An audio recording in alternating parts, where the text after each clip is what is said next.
Hello everybody, this is Alex from Hardcoring Guides, bringing my guide for Transformers Devastation on Prime difficulty. Today we're doing Chapter 4 entitled Possession, and this is the all-character campaign.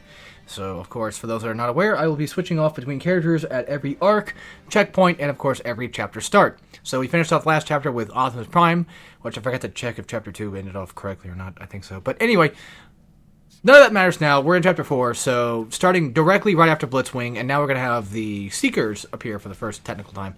Well, not really the actual Seekers, but the different kind. Yeah, the elite ones. So these ones, you know, dual sword weapons, that kind of thing.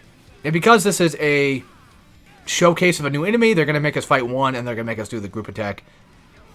Or group fight. Pretty much right after. But luckily, since I'm playing Bumblebee, I can actually deal with this guy much, much easier than I would say probably other characters can, because I still feel like Bumblebee just has like the best stuff, just albeit, you know, he's got double vehicle attacks, the slide stun thing, back attack thing. It's just, he's just really damn good. But once you do kill one elite, another one is going to appear, and then a couple of these guys are going to appear. And if you got machine gun, then it definitely makes mincemeat of these guys pretty quick. Well, whenever they're, you know, they're standing still, of course. And pretty much, you're just fighting a Seeker like you normally do. Like, at this point, if you're playing on Prime difficulty, you've definitely fought enough of these guys to kind of just get an idea of what's going on. So, they're really just nothing but fodder. For the most part. Think like the blue Decepticon ground soldier type enemies. They're just kind of relatively there. Also, real quick, another slightly, I guess you could say, pro tip from your friend over at Hardcoring here. Just skip past all this. Yeah, like, it might seem weird at first, but you can actually do that. So, drive past all these guys, make sure that you get that thing to explode, and be careful of the lock-on system, because Transformers Devastation's lock-on system is kind of a little weird, and that, even if you're trying to face toward the bombs, if you do try to shoot, it will probably try to shoot toward somebody else. Now, granted, we're going to have a couple guys that are going to appear from behind us, but for the most part, all the enemies behind are going to just completely disappear. Now, real quick, if you have a move, say like a vehicle attack or anything of the sort, that can knock somebody away, this will be a good time to use it on the ground, the big giant hammer soldiers. So if you do have that, you can do that and knock these guys off the bridge. So if you want to get rid of them that way, you can. Unfortunately for the Seekers, that does not work. So a dodge into dodge hold triangle will actually knock them away. And you don't want to try to follow up with an attack afterward, because there's a chance that they could parry that attack.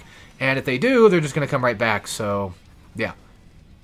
Of course, going back to it again, because there's going to be Seekers, and, you know, even if you try to knock them off the bridge, they're not going to die. They're just going to be able to fly back.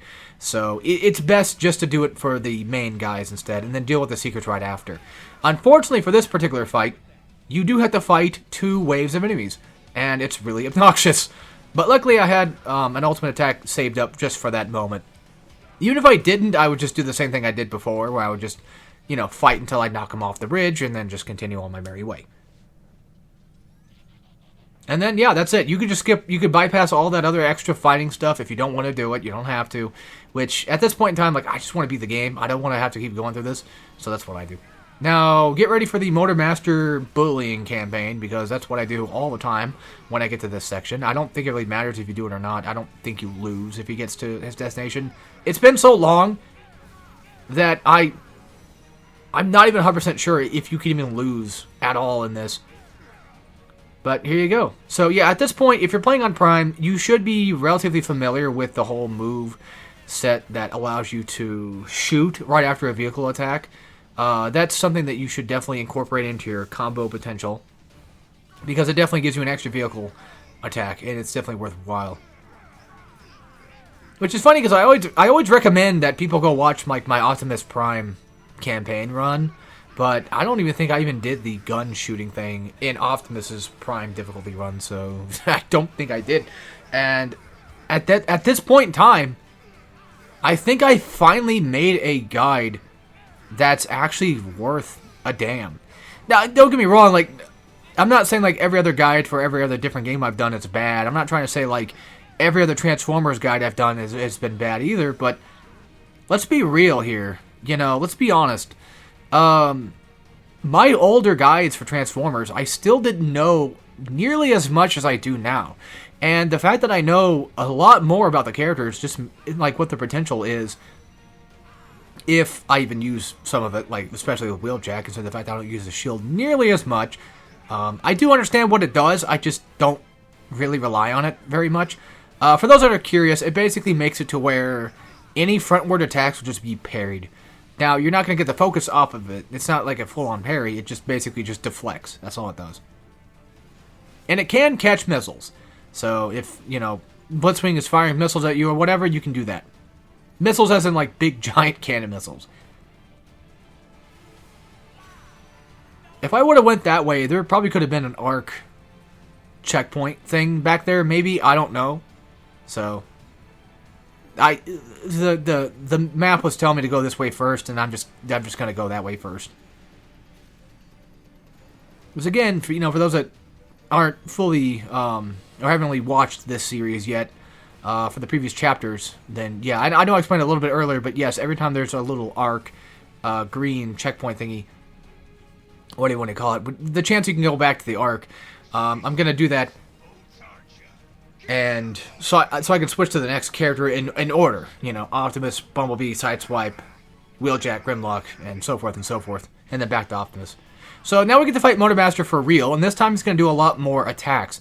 It's a little harder to kind of bully Motormaster in this fight in particular, because he will end up doing a lot more parries, and like I said, he's got a new arsenal of abilities that he has at his disposal, which, unfortunately, pisses me off later because he turns into Minosaur, and that's where he gets the damn electric attacks from. So, fuck him. It's not that I hate fighting Motormaster. It's actually quite easy to do. He's really quick on the draw, though, so you have to keep that in mind, that every time he's going to do something, you might want to dodge. Which, I know that sounds obvious, yes. But there are attacks in this game that are a little bit slower than others. And Minosaur versus Devastator type stuff, Devastator's a lot slower and heavier, whereas Minosaur's a lot faster, so it's one of those things where you kind of have to just understand when and where to dodge. So, for the most part, you're fighting him the same way you fought him in the last little catch-up thing, and if you're playing Bumblebee, then great, because you have this you can do, where you can kind of get like double dual attacks, or double back attacks. If you got Loudspeaker equipped as well, I would say use that to your advantage. Because Loudspeaker is just an amazing tool, man. It's just it's a hell of an equipment, though. Not gonna lie, it can make or break the game sometimes. But that's only, of course, toward very humanoid-esque Decepticon fights. So yeah, there you go. There's our arc thingy, and we're gonna go ahead and head into there and switch off to the Sideswipe, which I guess I didn't cut out. Oh, oops. Well, now you guys get to see the behind the scenes, I guess. For those that were like, there's no way he's actually switching out, even though I can physically see the character on screen. For those that might try, getting into my brain and telling me things like, nah, you didn't actually switch, you're lying, this is fake gameplay. Well, here you go. Now you can see it in action. Once again, what I do behind the scenes that I edit out for the sake of saving time and having to rewatch these videos again. So, I know that nobody thinks like that, but when you've been on YouTube as long as I have, you never really know. You really never truly know. And yes, I understand that it's pointless to bother with it, of course, but things happen. You'd be surprised. You'd be surprised. Alright, so here comes one of the harder fights of the game, but luckily enough, I know what to do now. I know what to do a little bit better now, so in all fairness, I have a pretty good idea. Now, don't worry too much about Wheeljack, he basically regenerates health. But your first thing you're going to want to do is, if you've got the ultimate attack, go straight for it. If you got an ultimate attack, just blow these guys up. If you're playing Sideswipe, then for some weird-ass reason, I don't know why, but it's either the tech I have equipped, I don't know. I really don't know. Because I have, I think the same tech equipped to Wheeljack, and even he doesn't get his ultimate nearly as fast. So, if I had to guess, I think Sideswipe just gets an ultimate at a relatively much faster speed. I'll have to test that out. I have actual ways of doing that, to be fair. I do have a way to find out, so I can always do that. But then after that fight, you're going to have to fight with Scrapnels, and again, if you want to just save your overdrive for this, If you're playing a different character than Sideswipe and you want to save your ultimate, then just save it for the Insecticons instead. But for the first group of guys, just get up into their face, dodge them, and then hold triangle or hold square to do that attack to keep them off your ass, basically. And make sure you come here with a decently good-sized machine gun that has plenty of ammo. You'll see why in a minute. So for the Seeker fight, once again, if you've got Overdrive going, which, you know, luckily, again, I have the tech to allow me to do that, and at the same time, it's either tech or Sideswipe, it's one of the two, or both. Yeah, but if you don't have that, then, of course, luckily for you, the Elite Seekers don't tend to kind of fight Wheeljack nearly as much as the Insecticons. And when the Insecticons appear, try to focus on getting Scrapnel, or at the very least getting all of them, of course. That would be the most, you know, beneficial thing, is to attack every single one at a time. But, or all at once, sorry. But if you can't get any of them, then I would just recommend going straight for Scrapnel. That way you get rid of the electric attacks that will actually home in on Wheeljack and hurt him. And again, after a little bit of time, Wheeljack will regenerate, so you don't have to worry too much about that. And yes, using ice weapons does cause a status ailment, which you can actually make it to where they happen more often if you have tech for it, but I don't, so I mean, I have the tech for it, yeah, but I don't use it. So this is why you want a machine gun. You could always just do that dash punch thing that I did there to get like a couple of decent kills. But if you got a machine gun or anything of the sort that has this decent amount of ammo and decent rate of fire, this would be the perfect chance to use it. And when these assholes appear, just go straight for the ultimate. Keep them as far away from Wheeljack as you possibly can. If they get too close, go up to them and dodge their attack and do a hold triangle, so that way you knock them away from Wheeljack. And this will come in handy, especially in Chapter, I think, 6 as well. I think everything just goes down in Chapter 6, doesn't it? I think so. Yeah, watch. I think I do it in this, right? Yeah, there you go. That's what you want to do. But unfortunately, these dumb dickheads, I don't know what their plan was, decided to knock him back into Wheeljack. So, thanks for the help, guys. I appreciate it. And this is one of the first times you get the extra bonus of keeping your ally safe. Yeah, that's an actual point bonus, and here we go. So, unfortunately, Motormaster and I think the other Stunticons, I think that's what they are, right? They combine together to create Minosaur, which is one of the coolest, if not one of the most badass combiners. But he also has like one of the best songs in the entire game too. I love this guy. But fighting him in Chapter 7 is a pain in the dick. Don't go for head strikes though. That might seem kind of weird and counterintuitive, but don't go for his head. I know, I get it. Because a lot of the time I try to go for his head, and he just, for some reason, just doesn't take the extra damage. I don't know what's going on with it. So real quick, Minosaur's attacks are almost instantaneous. So as soon as he glows, you're going to want to dodge. By the way, whenever he does that untransform and transform back attack that he just did, Motormaster is usually, I think, the last one to combine, and that's the one that can trip you up. So make sure you dodge at the last guy that's combining, so that way you can just dodge all that all together. That's the one you really want to truly worry about.